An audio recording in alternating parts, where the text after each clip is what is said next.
Hello, dearest listeners, and welcome back to the show that is currently contemplating the highly uncomfortable thought of non-existence. But for those without an existential crisis, we are the Witching Hour Frequency. You can now watch us a whole day in advance by simply developing the ability to lucid dream, and then teaching your dream self the ability of precognition. We bring to you today a report on a being that occasionally shows its head before quickly disappearing. Our monster this week is one that feels both faintly familiar and yet incredibly estranged from our usual local issues.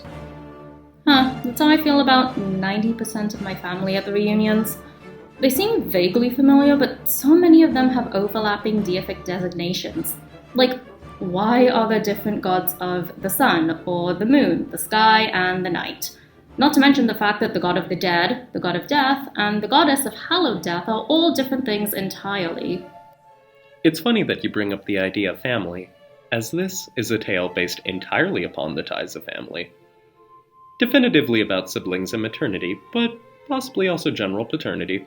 While we have our suspicions, we will not be exploiting a family to determine whether or not someone is a father on live TV for millions of viewers.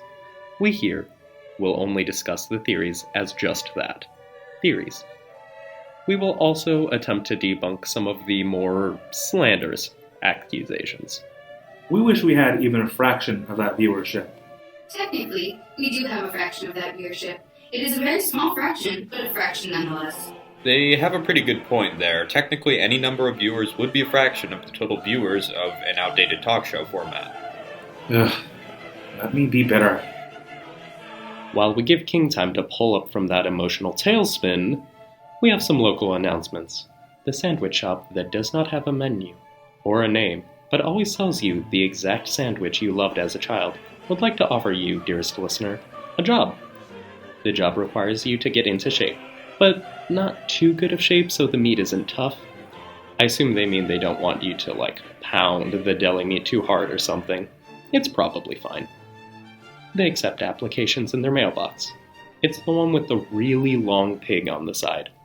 Now, back to King.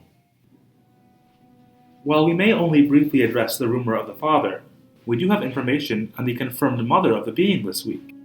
Not the fearsome Echidna or the tyrant Tiamat, but a woman of the eastern United States. One of potentially Puritan times, one who gave birth to a devil in the small land of Jersey. The story of the Jersey Devil is a rather strange one, as it doesn't make a lot of sense. It mainly comes down to the fact that there's never a super logical reason for why the events transpire in the way they do. There are a couple of versions, but most of them share a ton of common threads. The mother is always the matriarch of the Leeds family. A family consisted of Mrs. Leeds and her 12 children, with the usual appearance of Mr. Leeds. The first 12 are all completely normal and the legitimate children of Mrs. Jane Leeds and Mr. Leeds.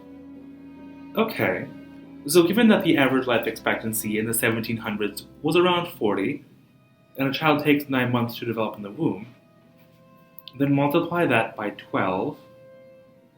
Peaches, dear, math, please.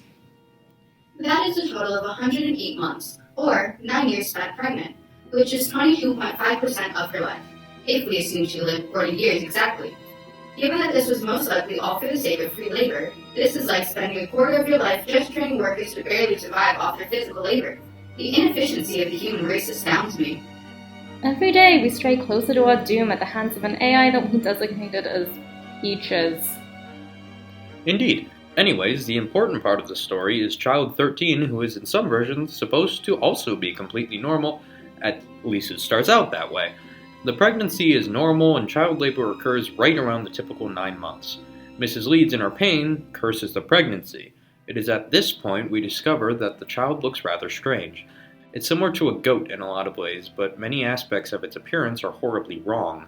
While its body and head are that of a goat, it stands on its back legs.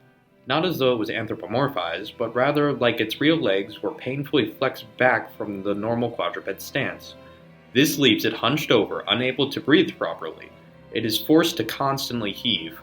Its front legs are heavily atrophied and held close to its body, ending in small hand-like structures. They have large and fleshy wings extending out their back to allow for flight, though it is far from graceful in the air. Its head seems fairly goat-like from a distance. Upon closer examination, though, you will notice its extended, sharp canines. Moving up are its eyes. They are bright yellow and consistently bloodshot. Its pupils look like an overlap of the usual sideways oval of a goat and the sharp slit of a cat. It's a little odd that the beast is so monstrous, given the fairly normal parentage. That is where we must dive into speculation on the nature of the parents, as both have been called into question in the past. But, before we discuss that, a disclaimer. These people are long past, and therefore definitive answers are hard to obtain.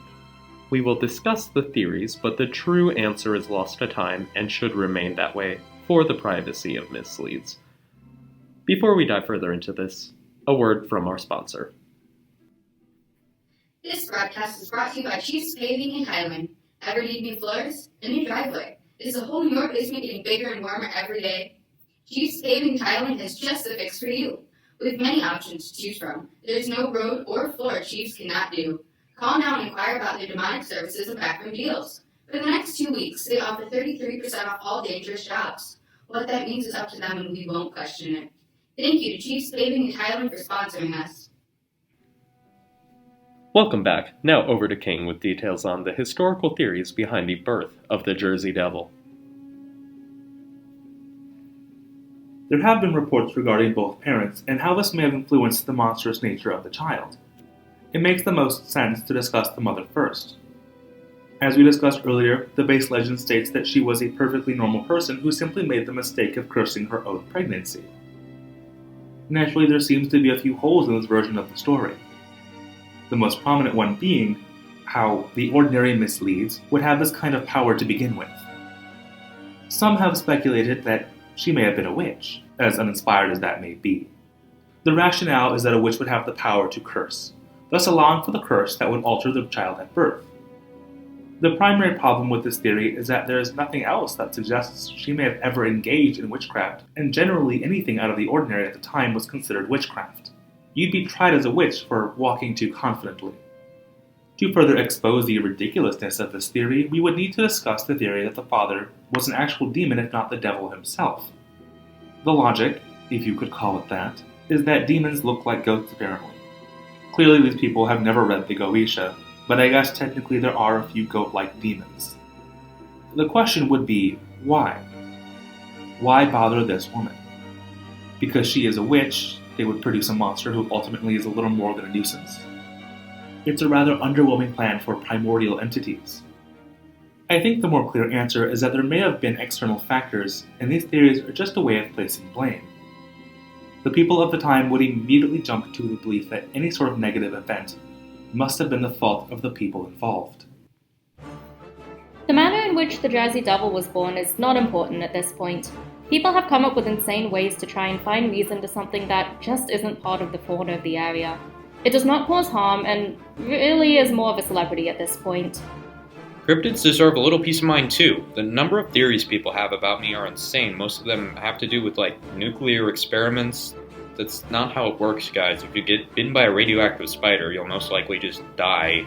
Most cryptid species just migrated from alternate realities, usually by accident. We just got a report from down the street. Turns out that the Jersey Devil was just seen fighting the Mothman for a dumpster bagel behind a Walmart. Nature truly is beautiful. With that bit of inspiration, we must bid you a good night, dearest listeners.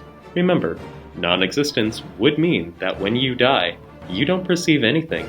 It's not black, it's not empty, because there is no you to perceive it. Kind of like when you fall asleep and don't dream. Sleep well, listeners.